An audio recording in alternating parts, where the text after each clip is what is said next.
Welcome back to the 2024 NCAA Men's Tournament Upset Predictions video, and let's get right into it. I'm going to be starting with the upsets that are most likely going to the least likely, and finally giving you guys one long shot if you really have to have a 15 or 16 seed this year. But let's get started with New Mexico against Clemson, and I'm just going to be giving you guys the printout from ESPN on these games. One note is that ESPN had a new factor this year, which is an altitude factor. So this puts a lot of the Mountain West teams lower down in the brackets. The one high altitude team that this did not really affect was BYU, just because of their marquee road wins. But of course, they're in the Big 12. Colorado was hit by this a bit, and Utah as well. So that's just one thing to note here. So that's why there's a little bit of a discrepancy with New Mexico only at 39.7%. Whereas if you see that spread up top, New Mexico is actually favored as the 11 seed against Clemson. New Mexico, obviously, great team, is on a little bit of a run right now, going through 3 tournament teams on their way to a title. Clemson, good team out of the ACC, deserving of the 6th seed, but they're just kind of running into it here against a good Lobo team in the 11-6.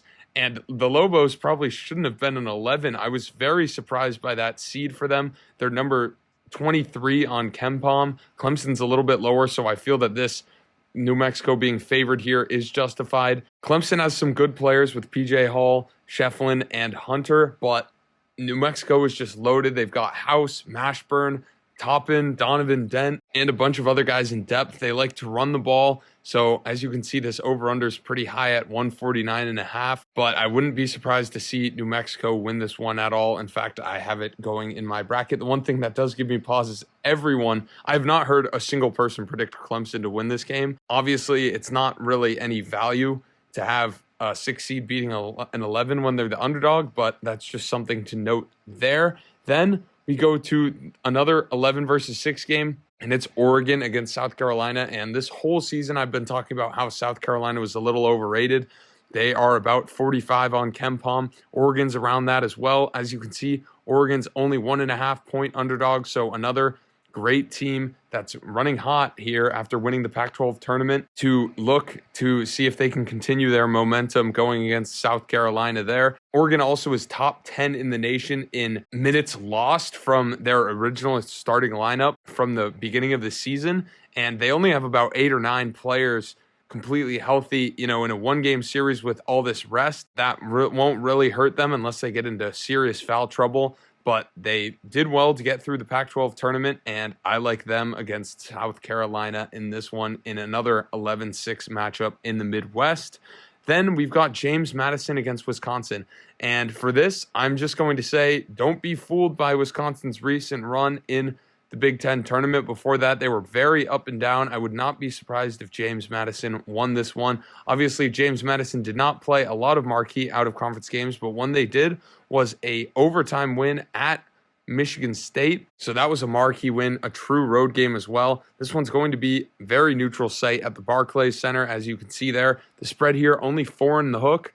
So I could easily see JMU winning this game. And, if they run away with it early, it's going to be tough for Wisconsin to come back. Obviously, Wisconsin is on the bounce back after losing to Illinois in that conference title game. They are playing a little better, so that makes it, it's not a guarantee, any of these matchups, but I like the value on JMU, just a 4.5 point favorite in the 12-5 matchup there. Then we've got Grand Canyon against St. Mary's, another 4.5 point spread, and as you can see, it's shortening a little bit.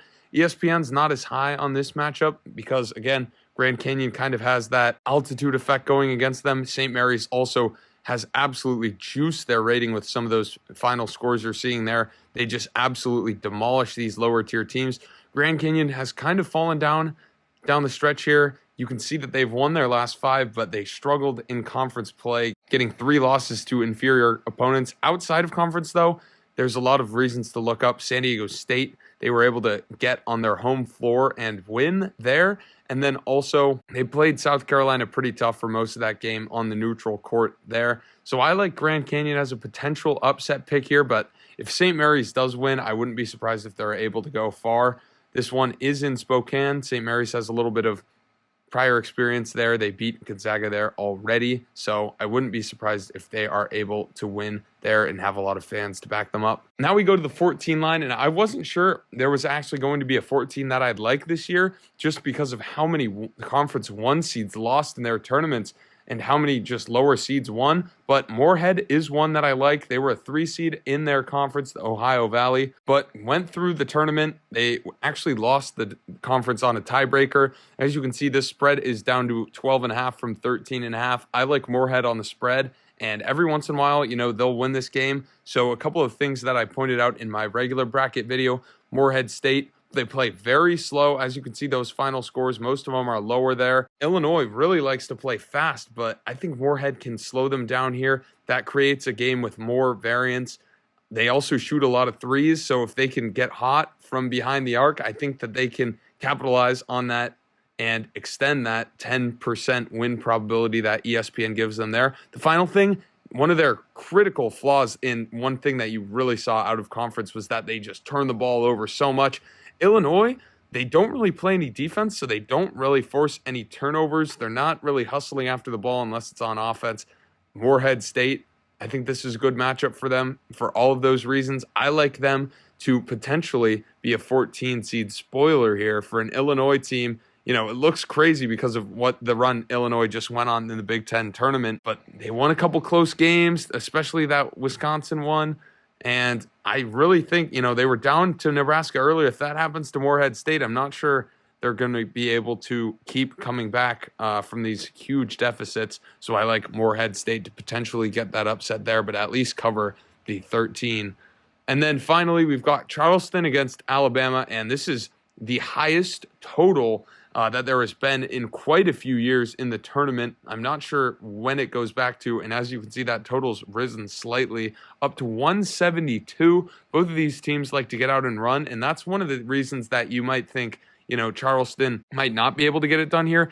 The one thing that kind of brings me back to them for a potential upset bid is, shooting regression. You could have Alabama have a bad shooting night. Charleston could have a great one. So that's certainly one thing. The second thing, Alabama's played horribly down the stretch of the season, not really winning many close games. That Arkansas win you see there in overtime should have been a loss. They beat Florida in overtime, could have been a loss. So they've really not played very well in their last 10 games of the season. And typically when we see this kind of stuff, you start to question the motivation of a team. And, maybe Nate Oates is out the door going somewhere else to find a new job. I'm not really sure, but just the discrepancy with how Bama's been playing, I would not be surprised if Charleston is able to pull off the 13-4 upset. So, I've given a lot of upsets here. It's almost certain that not all of them are going to happen. That would be a hell of a parlay if all of them do. But if some of you guys, don't really like some of the ones that I've given so far, I'll give you guys one long shot. If you absolutely have to have a 15, my personal preference here is Long Beach State. And, obviously 2% chance to win, 20-point spread, down to 19. Long Beach, obviously it's not going to look good for them on any metric. Arizona just loves blowing out these horrible teams. But the one thing they do have is a theoretical transitive win over Arizona. I know that doesn't matter in sports. They beat USC on the road. Arizona also lost to USC in that same environment. So that's one thing to look at maybe there if you want to get a little delusional. But I think Long Beach State has a lot of attributes here. And then Arizona, they just haven't been playing as well down the stretch of the season. Ever since that Washington State loss in conference, they'd actually patched things up a bit. But then, down the stretch, they faltered against Oregon and obviously at USC, as I mentioned before. This is an Arizona team that I never really can seem to trust. If they can get by Long Beach, I could see them making a run just because of how easy their path is. But, it's not hard to see them really overlooking a Long Beach State team here that is going to be hungry, just won that Big West tournament, and obviously their coach is fired, so they really have nothing to lose. That's always dangerous. I'm not personally picking this in any of my brackets, but if you really need a 15 seed, this is the one I like right here. Thank you for watching. Please be sure to like and subscribe and comment your predictions below.